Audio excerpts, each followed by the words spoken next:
sometimes what happens is, let's take a step back. And I think we can all agree that the biggest problem in the industry at the moment is attrition. We can't find people. We have the same set of agents that are going from one contact center to another, and everyone is basically constantly upping the salary with a bit of money, and you have that rotating both.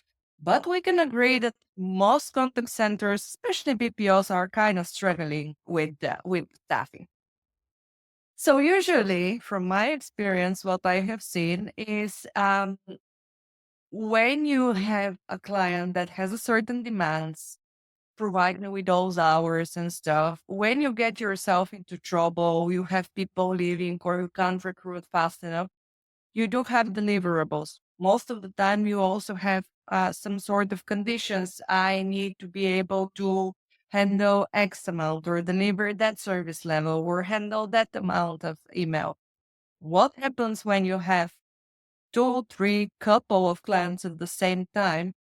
Then all of them gets upset. You kind of need to spread these resources, not necessarily addressing it because clients don't care that you're in trouble. Clients don't care that you're losing employees or that another client is upset. They care that their contract is not respected. We can't really say that, oh, you know what?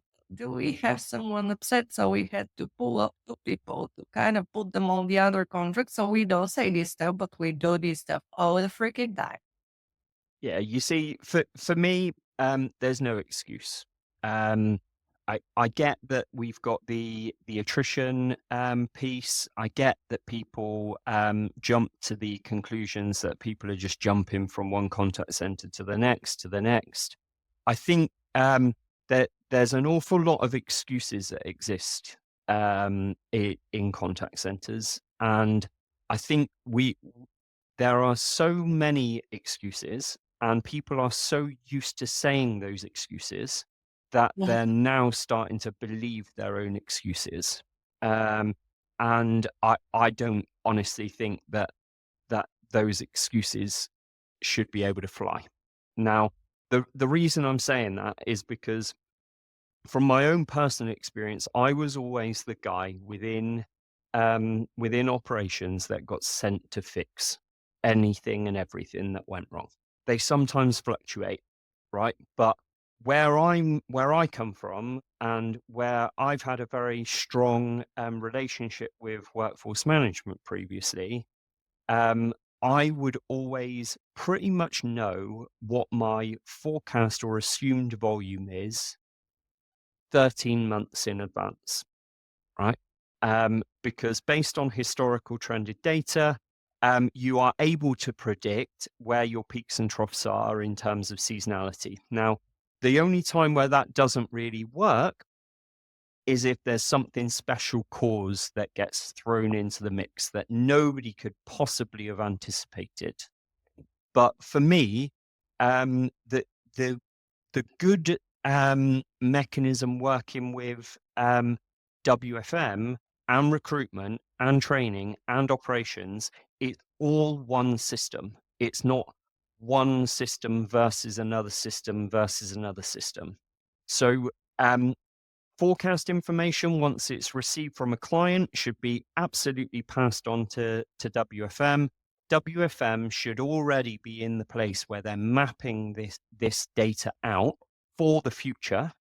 And I know that sometimes BPOs and other people say, oh, but we're only locked to 90 days. Yeah, you might be locked at 90 days to allow for changes in the forecasting, and sometimes even 60 days. Sometimes 30 days you might have locked your forecast, but that doesn't stop you forecasting out for the entire duration for which you have that forecast available. Now, for me, there's planning calls that should be happening every single week involving WFM right in the center, operations, recruitment, training, and account management. All five of those different parties should be absolutely fully knowledgeable of where the requirements are and you should be staffing according to that forecast.